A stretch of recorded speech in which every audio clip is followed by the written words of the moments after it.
Oh, chat, I guess I could probably make it on this video. License plate, a $500,000 box of That shit's hard. crayons, and a literal diamond-plated toilet. These are the stupidest pieces of jewelry ever bought by rappers, with 21 Savage creating a necklace to honor his own head. The 100-carat piece took 2 months to complete at a cost of $125,000, and was so over the top he retired from buying jewelry afterwards. Every time I meet someone who's very, very rich, like wealthy, I've never seen them with jewelry on, although Lil Pump apparently ignored the message, as he'd have his own face made out of diamonds less than a year later.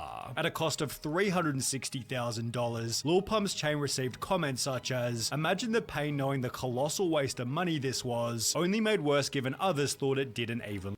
If they found a logo and they made a brand out of their name, right, and their whole thing, they could market that towards fashion or anything. I don't know why they chose their own face if they're not going to use that. It could be like a marketing tool or something. Like that's just what it is. I look more like Lil Pump It's just than free that branding. chain, You can do it right. and looks like Gollum. Although after showing the chain off in a GQ episode, Lil Pump flexed another piece of jewelry which was somehow even stupider. The chain reading Drug Addict was bought for 380 grand, which when combined with his Eskedet and Gucci Gang chains, meant Lil Pump spent over $1 million on jewelry items that are no longer relevant. However, this is nothing compared to how much Rick Ross spent to put his face on a necklace, given he purchased this atrocity for $1.5 million, or about 5 regional houses. For whatever reason, the chain also featured its own Rolls-Royce logo, although in case this wasn't dumb enough, Rick Ross then ordered a second chain of himself wearing the first chain, so Rick Ross could wear Rick Ross, who was wearing Rick Ross. The necklace might have been inspired by the game's equally funny Jesus piece wearing a Jesus piece, although in terms of Jesus pieces, they get much worse. Oh, no. For example, Lil Boosie's Christ the Redeemer pendant was bigger than an infant, weighing That's in the one at in 10 the pounds Brazils. or 4.5 kilograms, which when combined with his equally crazy Holy Bible chain, not only made him look ridiculous, but likely also gave him back pain. Chat, that's the one in Rio.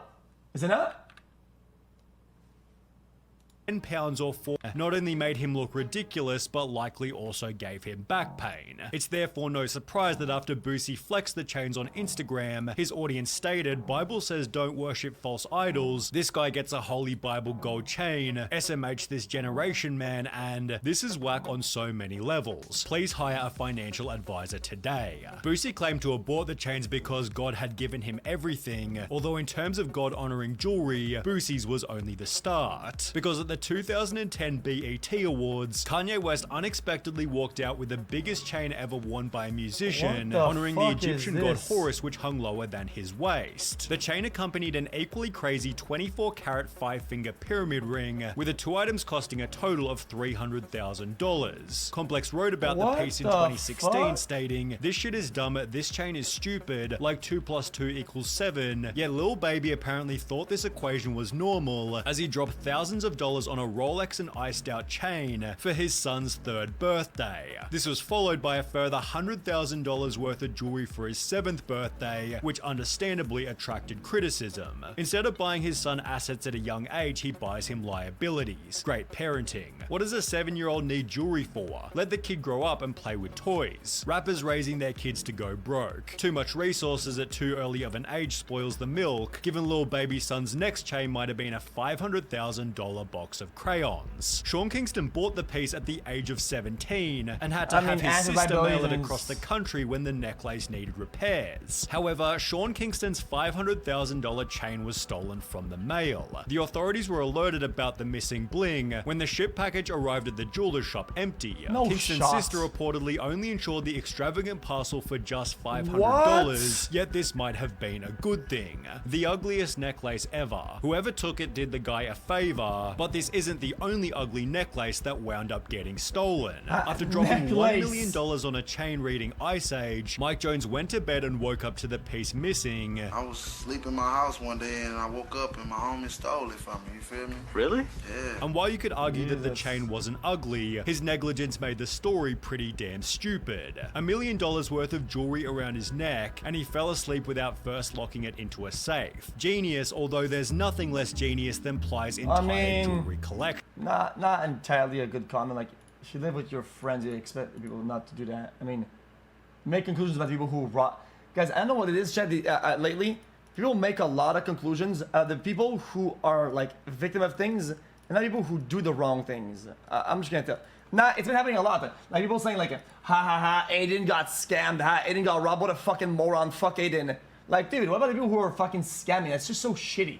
Like, stop glorifying scam shit. Fuck off. Was safe. Genius, although there's nothing less genius than Ply's entire jewelry collection. After dropping his 4th studio album called Goon, Ply celebrated its release by ordering a diamond-encrusted Goon snapback, an iced-out Goon license plate, and so many Goon ski masks it's hard to even count them. However, his stupidest piece of jewelry might have been his iced-out clothing iron, or his ridiculously large gold Cuban chain, which weighed in at 15.5 pounds or 7 whole kilos. My IQ just dropped 20 points by watching this video alone. At least Ply's jewelry made for a funny story, as the background behind Lil Jon's awful Crunk Ain't Dead chain was nothing short of depressing. Lil Jon was so confident that the crunk genre of music wouldn't die, he blew $500,000 on the necklace back in 2007, in the process setting a Guinness World Record for the largest diamond pendant in the world. They can afford it, it is what it is. However, just a year after making the expensive claim that crunk wasn't dead, the genre died completely, leaving Lil Jon with a totally irrelevant chain. It's therefore no surprise people have said Lil Jon's 500k Crunk Ain't Dead chain really hasn't aged well, although there's an equally terrible necklace that caused even more damage. T-Pain's big ass chain. After first buying it, he'd write on Twitter, I told everybody I'm not playing no more. Anybody want to try out Doobie, then we're going at it like next door neighbors. Believe that. 10 pounds, 197 carats. Very, very real. I don't know what fake feels like. Unlike almost every other piece so far, T-Pain has since talked extensively about the chain, including the reason he initially bought it. It was a dare. Some dude on the side of the stage before I went on stage said, I bet you won't get a chain. That says big ass chain. How much it originally cost him. How much? Oh, 400. 400,000? Yeah. And how much That's it's not worth too now. bad. It's therefore no surprise T-Pain called the piece his biggest financial regret. The dumbest shit. I'm saying it's not too bad in terms of how it's Like, I've done some dumb it's complicated. things. I'll tell you later. But this one up here. With the item being so ludicrous, most of the public thought it was fake. I always thought it was fake. I thought it was Until fake you too. said I that ain't again. gonna lie. Yeah. I was like, nobody, you know why I always thought it was fake? 'Cause I was like, nobody would really buy that. It should have been. I was thinking the same wanted it thing. to I was be. like, It should have been fake. In addition to the big ass compared to chain, the other T-Pain spent a chains. further $400,000 on a range of liquor bottle jewelry, which he then somehow misplaced completely. So what happened to those bottles? You still have those? You melted those down too? I don't know where they are. You don't know when none of those? Oh my god. I lost them. You lost them? Yeah. So $400,000 just gone in the wind. Yeah. Which was something that couldn't happen to Lil Wayne's teeth, but this is also what made them so damn stupid. You see, while most rappers go for a removable diamond grill, Lil Wayne spent $150,000 to have diamonds glued onto his actual teeth. See, these don't come out like the But other are they all girls. diamonds? Oh, wow. Meaning he needed to brush them after every single meal and could only take them out with a highly invasive surgery. Lil Wayne went to jail roughly 1 year after getting the diamonds, yet was able to delay his sentence by complaining his teeth hurt, with 6ix9ine also showing that jail and bad jewelry often go hand in hand. On the cheaper end, 6ix9ine spent $750,000 on a diamond-covered Bruce the Shark from Finding Nemo. Yet there The shark kind of goes hard.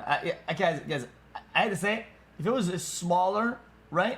It's kind of nice. It's cool Bruce looking. the Shark from Finding Nemo. Yet there were 2 more I think if it was maybe a little bit of background of sapphires inside, right, or something like that, or it'd be cool to have like a contrasting color, but Shark still from nice. Finding Nemo, yet there were 2 more $1 million chains which were even dumber purchases. Firstly, there was his spinning rainbow 6ix9ine pendant, which That's he hard. proudly covered in water to prove that it was waterproof, although he should have taken the chance to show off his second $1 million chain, which acted as a water pistol and simply said water. However, if we're on the topic of stupid functional jewelry, then Soulja Boy's Lamborghini necklace has to come next. Soulja Boy explained that he'd bought an actual Lamborghini and needed some jewelry to match, so he'd spend $250,000 on a Lamborghini chain, which had moving wheels and its own remote control, meaning he could drive the chain in various parts of his house. Soulja Boy eventually gave the chain to a friend as a birthday present, although he still had other pieces of highly speculative jewelry. For example, he dedicated a different piece to the Transformers movie and spent $500,000 on a mediocre chain reading "The world is yours." Although while Soulja Boy might have owned the Earth, the entire solar solar system belonged to Takeoff. The monstrous piece featured 4 planets, 2 stars, That's the sun, and fucking its own sick. NASA rocket ship. The piece was valued by a jewelry expert who appeared on GQ. That setup right there. Okay. If it was not as long and then go down so hard, because after this era of chains has got to go. But still, remove that. Make it tighter at the top, make it cool links. This is actually sick. There to get done with all those carrots, all that ice, at least $500,000. Although the other 2 Migos members might have taken things even further. For example, Quavo spent $250,000 to put himself in the Ratatouille The house one movie, is sick. which The house one accompanied is sick. to It's Equally coming up Wild for sure, Yoda right? and Crash Bandicoot chains, neither of which were Okay,